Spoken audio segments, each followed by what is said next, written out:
Welcome to the start of a new anime review series. I am reviewing a very controversial anime that aired just last year. Yeah, it aired at the same period of time as The Hidden Dungeon Only I Can Enter. Now, why is it controversial? Because there's a lot of dark stuff in this thing. There is rape, there is heavy gore, and I watched the censored version of the show.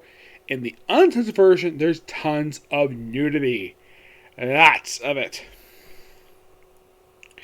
Now, I am putting in the title adults only to watch this one because I do not want little kids watching this particular video review series. Because I am going to be discussing stuff that happens in the show that little kids do not know about at all until they are in fact adults. Now, you might agree or disagree with me on the opinion of this particular series. Why am I reviewing it? I like their series. That basically the writer of this series also did. Which is the world's greatest assassin gets reincarnated in the world's an aristocrat. I like that series, which is an isekai. This is not an isekai. No, it isn't.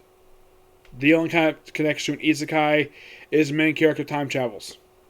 Yep. The main character's name is Kishu. He's a healer. Yes, a healer. Not some guy wielding a sword. Yes, this is an anime, basically, with Gary. He has a harem around him with a bunch of women who are infatuated by him. Though, unlike other series where they're very genuine, this one is, well, the first one is due to manipulation. The other one, kinda, but not like the other one. And he has every reason to act the way he does in the series because this guy was humiliated for 4 straight years by soldiers of a country he worked for. Soldiers and other people. You see, healers don't generally get basically main character status. Usually they're side characters or basically love interest in the main character. That's generally how healers work. This is the first anime I come across where you have a character's main title is that he's a healer, but he's also an alchemist because they explain in the series. So technically, he is one of this country's 4 heroes. You have him, Blade, who is get this, is a swordsman who is actually a woman cross-stitching as a man. The others I can tell it's a woman because of the freaking voice. We have a guy named Bullet, which they're doing in episode 3. The guy is a freaking homosexual. And he's obsessed with sleeping with men. A lot. That's him for you. And the 4th member, Fior, the princess of the kingdom, who is lead of the party. Yes. And she is not a very good person. She is okay, what's a swear word to describe her? A bitch. I'm not saying it, but that's basically what this woman is. You see her constantly abuse the main character prior to giving her a sense. It's like, you see, you start off basically with him, like, where he's like at a bath where there are 4 heroes, where they're injured battling a demon lord. Yes, a female demon lord, mind you. Yes, one of these. And they demand basically him heal them. And he's like, nope, I'm not going to do that because he's fed up with their abuse. They suffer for 4 years. What kind of abuse it was, it's kind of reviewed a little bit throughout these episodes. So he fights the demon lord, and she transforms herself into a philosopher's stone. Yes, a philosopher's stone. And he's like, oh, I regain my sin. I remember what you did to me. I know what you did to me. I know what you did to me. So he decided to time travel, go back 4 years to when he met a creature, when he met the Star Spirit. So he has memories of this entire time, but the 4 years. So his plan is for revenge on this whole country who abused him over the years. So the first person he heals is a sword saint who does come back. Don't worry. Who fixes her arm. Now in the book it's described that he also healed her eye as well, which they cut that out of the anime for some reason. My guess is they probably threw in the arm thing. They kept the arm in because that was important. The eye probably wasn't very necessary, and also apparently she can walk very well. And she described herself as former Sword Saint. Now, her name is, let's see if I can find her here. Her name is Kiru. Now, the country which, of course, basically the main character works for is a country named the Jural Kingdom, whose king is not a very nice person either. So we have a lot of character series who are completely unlockable for a variety of reasons. Yep. So right after he becomes a healer, he basically is like, nah, I'm not going to do it anymore because basically it's too trauma. Apparently whenever he heals people, it helps read their memories as well, which that is a bit new. It's only original to this series because normally healers just heal and that's it. We'll get trauma along with it too. So what does Fiora decide to do? Well, she proceeds to have him drugged, raped.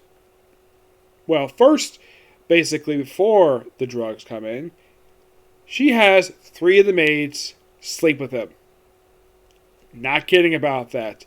We have a maid who literally walks to his room, undresses, and these 2 proceed to have sex. That's not a joke. That is seriously what they do. And apparently these maids all take turns with him. Now, from my perspective, like, damn, you lucky guy get these 3 maids to basically get these 3 maids. That's one aspect of the thing I did like. Where you get 3 smoking hot babes.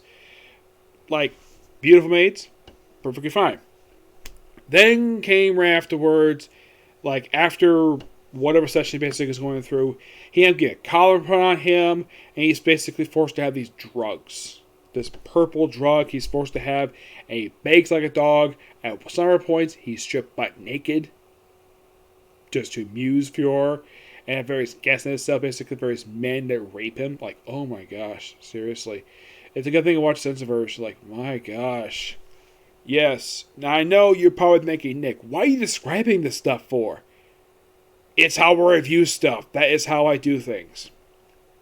So, like, after all this, and apparently, according to him, this had been going on repeatedly for 6 months.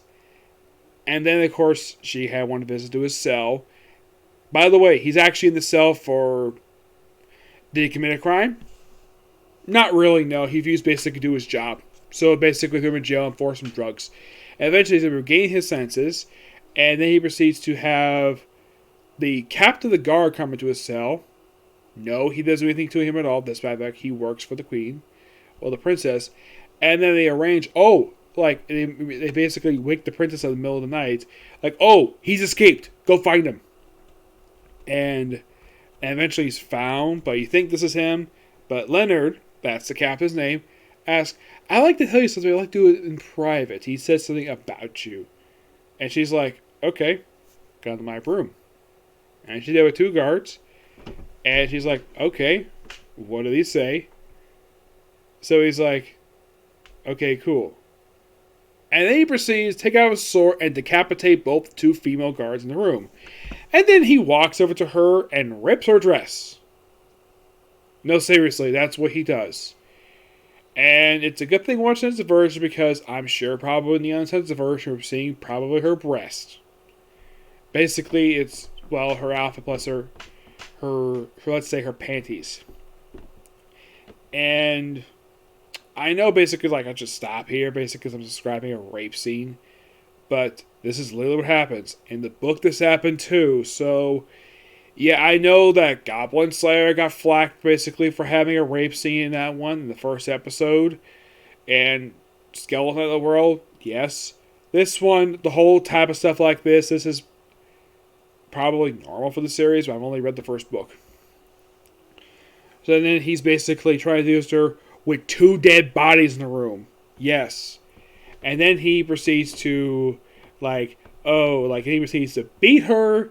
And then it's like, oh, time for the next thing. Time to violate you. That is seriously his line. He says both in the book and the freaking anime. Yes. And you have 2 choices of 2 rods. You get my rod or this rod. And the princess chooses his rod. And then they have sex. No, I'm not kidding. That's seriously what happens here. And the way the censored version shows this is that we see the fireplace. We don't see any kind of like sexual stuff. You kind of hear her basically crying and all this stuff. This goes on for quite a while to the point where the room catches fire. And then he escapes. Also, it's revealed that he had used transformation heal. That's one of his heals. To transform himself into Leonard, and Leonard he transformed into himself. So, in the book, they kept this out in the anime, where he transformed his face before he erased her memories. Yep, that's indeed true. He did do this. They probably did it as sort of a shock value, besides. So, then they leave, and they wake up basically outside the castle, which, by the way, the room is basically like a cindering corpse. It's basically just like this for a while. Heck, by episode 4, it's still burnt. They have not fixed the room at all after 4 episodes. Yeah, 3 episodes, like basically 2 episodes after this happened, it's still like this. Yeah, by the way, that rape that happened in episode 2. Yes, 2. So you can kind of say that the first 2 episodes cover the first half of book 1, and then episodes 3 and 4 cover the second half of the book. So, then of course you have Flora waking up, and she has no memory of exactly what happened. And you have Kasur, who basically also changes his face as well. Yes, he does. He calls himself Kaguya. And, by the way, the spelling that Santa Film worked on, that's the actual, that's the company that streams this, they use a different spelling. The Wikipedia page is basically spelling it. Now, Freya, they have pronounced that on the Wikipedia page as Freia. In the anime and the book, they have the Norse spelling of the name with the letter Y, and this spelling is associated with the queen of the Asgardians, as in the wife of Odin. Yep, and according to her new backstory, by the way, they believe the princess is dead along with the hero healer, where she is pretty much his attendant. And she and him are lovers. And he's like, oh, make you remember by having sex with him. And from her perspective, pretty genuine. Despite the fact, from his perspective, yeah, he's done this once before. This is probably like the second, third time he did this. So, they never proceed to leave the capital. Yes, seriously, leave the capital because I heard rumors that about the king and possibly what happened with her sister, Norn, who is not in the anime just yet. She doesn't show up in episode 4. Yes, her sister looks very similar to her, except that she's shorter and she's got, well, for some reason, both sisters got pink hair, even though their father doesn't. My guess that probably comes from her mother, who never appears in the series. Yep, I looked at there's no picture of her at all.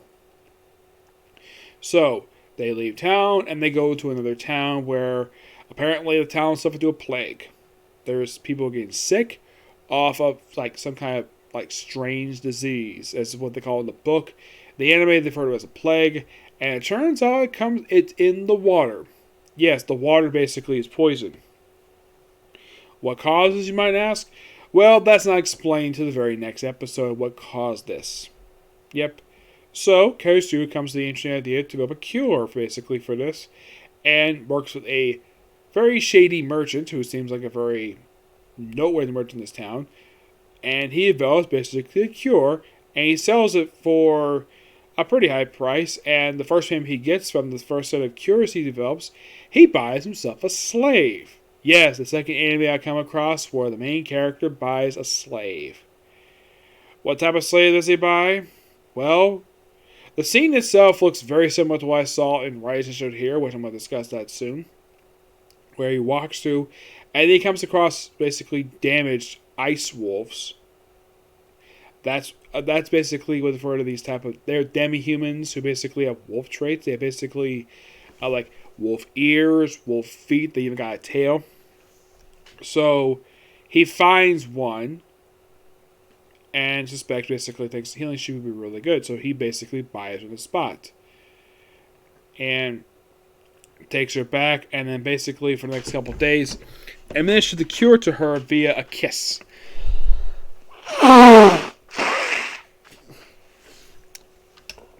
which Freya herself is very jealous of. And then, of course, at the second time, where she's fully healed, then, of course, basically sends Freya out to do some shopping. So, basically, she tries to escape, though she removed the slave collar, because he's stronger than her. So then he proceeds to undress, and he's like, oh yeah, time for your destiny, to have sex with him. Yes, seriously. And I'm not really going to describe basically what happened here. That's literally what these two do. They have sex. Yep.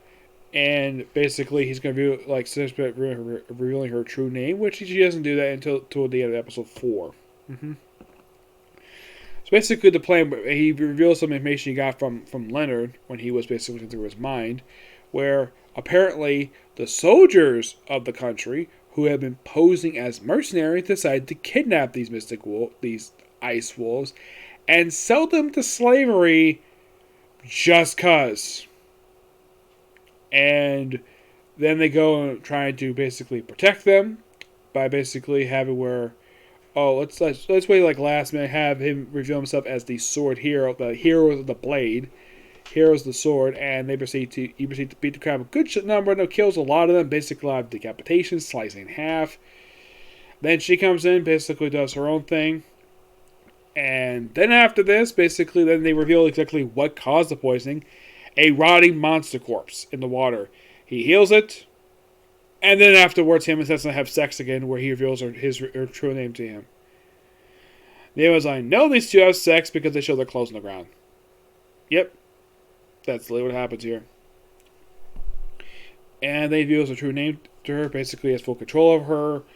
And then the episode ends with the king, basically, or Leonard, who is still looking like the hero, to go look for him, and find out what happens with his daughter. And at the end of the episode, they show out the first appearance of Norn,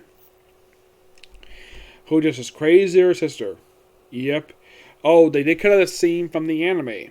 Yes, another thing they cut out here, the thing they cut out of these episodes was a scene where Kasu met Setna's father for the very first time in the series. And basically he agrees to have her go with him, despite the fact she's actually a slave. Unknown why they cut this scene out. I don't know if it's episode 5. I haven't watched episode 5. I'll watch it later after we book 2. But yes, that is literally the 4 episodes. Now you're probably thinking, like, wow, what a very... You're probably thinking, oh, did I describe a rape hentai? Not really, per se. It's based on a light novel. I'm not going to go much into hentai at all, because basically people hear me talk about anime, not about hentai. Now, how many times does this whole thing of characters having sex happen in these episodes? Oh, in episode 3, they reveal one of the things where reveal what exactly Fiora did to him in the previous timeline, where one of the times she's feeding him drugs, she proceeded to basically stomp on his groin. And when Blade got hold of him, she proceeded to kiss him, and then she vomited because she hates kissing men. Yes. And then afterwards, we have Bullet, who proceeds to basically try to have sex with him in his tent full of roses because he claims he's in love with him. It's a good thing, basically, he's a villain. You're probably thinking, is there any character I like in this series per se? It's Setsuna. She's a very interesting character. And unlike Fiora, who is a very evil woman, and her new personality is a lot better, per se, much more genuine. Her whole personality was terrible. Setsuna seems like a really good character. This one, I think she's kind of forced to basically having sex, but she has no problem with it at all. Nope, because apparently she's done this multiple times. And don't worry, there'll be more characters joining his party as time goes forward. And the thing is, his whole party is made of women. And unlike other series, there's really no reason for it, aside from the fact the guy likes showing up with hot babes. This one, there actually is a reason. I will explain that more when I talk more about this series. Now, the thing is, the series, to my knowledge, is only 2 episodes. And the actual amount of light novels for the series is only 10. And the first volume came out 5 years ago. No, I've only read the first book. Yes, I read a fan translation of the book, but from what I can tell, the fan translation was pretty somewhat accurate to basically how it was presented in the anime per se. Yep. Now, am I going to watch the uncensored version of these episodes? Yes. Yes, I will. Will I talk about them? No. I'll watch them my own time. Okay? I'll come back to this series when I read book 2. Okay? So, that's it, particular review. Next one's going to be Doctor Who. And this is a lot more positive than this one was. It's very much down in this one. Okay? Next video. Bye.